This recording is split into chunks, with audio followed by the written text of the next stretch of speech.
குடிச்சு தண்ணி கண்ணில் விட்டு அதுதான். அதனால என் காலத்தை போய் எரிச்சிடாதீங்க. இதை என்கிட்ட கொடுங்க, நான் உங்களுக்கு கேசட் பண்ணி கொடுக்குறேன், நீங்க சேஃப்டியா வைங்க. இன்னைக்கு இருந்தாலும் பின்னாடி தேவைப்படும். எதுக்கு சொன்னாங்க ஏன் அதான் தெரியும். அந்த அடிப்படையில நான் வேலை கொடுத்தேன், அத வேலை செய்து கொடுத்தாங்க. இதனால வரைக்கும் எந்த நாட்டையும் போட்டு காத்துல. இப்பதான் முதல் முறையா ஆகாங்கல. இதை ஏன் அது கூட உங்க மத்தியில இதை காமிச்சோம்னா, அல்லாஹ் தஆலா இப்போ நாம இந்த மாதிரி இருக்கும்போது நல்லா கவனிக்கிறோம். இது ஏன் உங்க மத்தியில காமிச்சது ஒரு சின்ன சொல்லிடுறேன். இந்த ஆளாத்துல நான் இருக்கும்போது ஒரு முஸ்லிம் நண்பர் எனக்கு தாவா கொடுத்துட்டு வர முடியுமா? இஸ்லாமை பத்தி சொல்றதுக்கு வர முடியுமா? அல்லது வருவாங்களா? வாய்ப்பு இல்லை. காரணம் ரெண்டு. ஒன்னு வரத்துக்குள்ள சந்தர்ப்பம் அமையாது, இன்னொன்னு பார்க்கும் போதே வெறுப்பாங்க. இதுதான் உண்மை. நான் இருக்கிற உண்மையதான் பேசுறேன். பார்க்கும் போதே வெறுப்பாங்க. ஏன் வருகிறாங்க? சைத்தான வேலை பண்றான் சொல்லுவாங்களா? ஆனா அல்லாஹ் என்ன இருக்கு?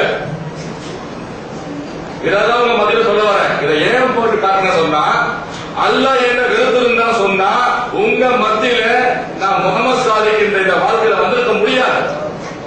ஆனா அல்லாஹ் யாரையும் வெறுக்கல, நாம தான் வெறுக்கிறோம்.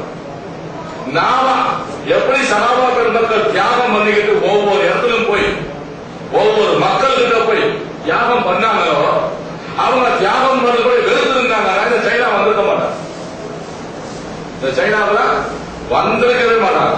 அவங்க தியாகம் பண்ணாங்க. ஒரே ஒரு மனிதன் அந்த கரையில இருப்பானா, நான் அவரிடத்துல போய் நான் இந்த தாவா செய்துட்டு அதனால என் உயிர் பிரிச்சாலும் பரவாயில்லை, ஆனா அங்க போயாங்க.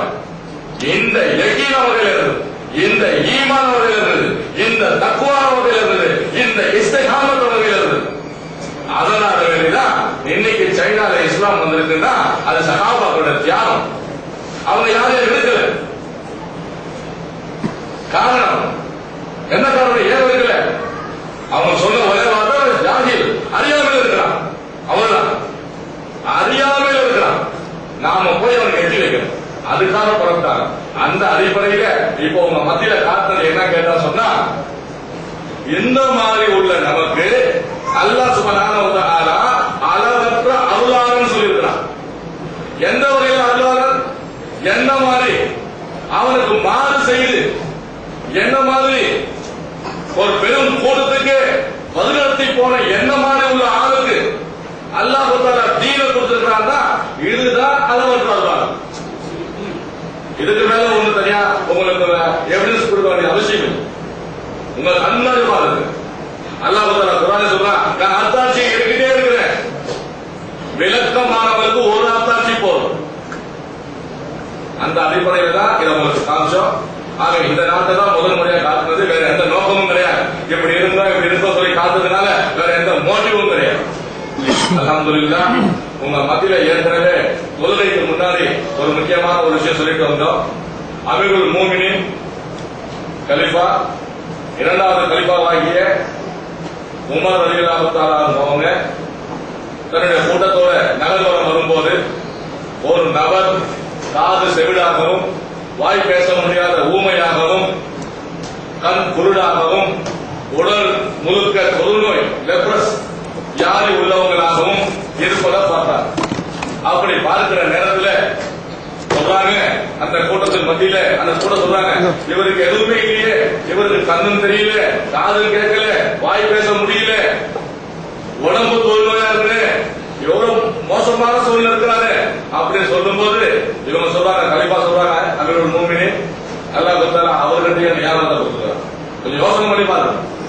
உடனே கேட்கிறாங்க, யா அமீருல் மூமினீன், இவருக்கு என்ன நியாமத்து இருக்குது? கண்ணும் தெரியல, காதும் இல்ல, வாய் பேச முடியல, தொழுநோய், இதுக்கு மேல என்ன இருக்குது? கண்ணில்தானே உலகம் இல்ல, காதில ஒண்ணு கேட்க முடியாது, வாய் பேச முடியல, எதையும் வெளிப்படுத்த முடியாது, உடம்பு தொழுநோய், இதோட என்ன நியாமத்து அவர்கிட்ட இருக்குது? அப்ப சொல்றாங்க, அவர்கிட்ட போய் கேளுங்க, அவர் தண்ணி குடிச்சிட்டார் சொன்னா, அதாவது தாகத்துக்காக நீர் அருந்தினா நல்ல முறையில சிறுநீர் பிரியுதான்னு கேளுங்க.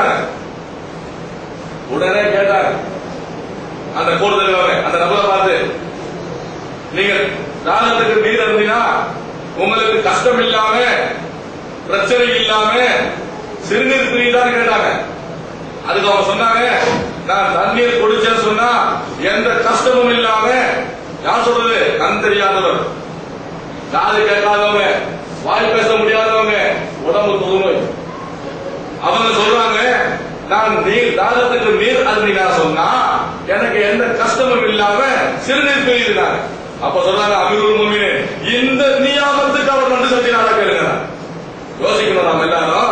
நமக்கு கண்ணு தெரியுது, காது கேட்குது, வாய் பேச முடியுது, உடம்பு ஆரோக்கியமா இருக்குது.